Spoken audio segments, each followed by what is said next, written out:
বলে গোবিন্দ কৃপা একটাই হবে বাবা, দুই বাহু তুলে গোবিন্দ কৃপা একটু তাড়াতাড়ি হবে। হ্যাঁ, আর দুই বাহু তুলে তার কাছে পুরোপুরি আত্মনিবেদন, আত্মসমর্পণ একেবারে। হ্যাঁ, আর হাতে করতালি আছে যাতে তারা দেবেন।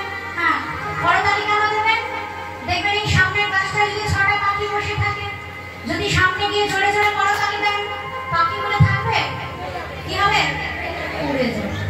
তেমনই বাবা আমাদের এই দেহের মধ্যে 6 পাখি বসে আছে, কাম ক্রোধ মোহ লোভ মদ মাৎসর্য নামে 6 পাখি, ষড়ঋতু।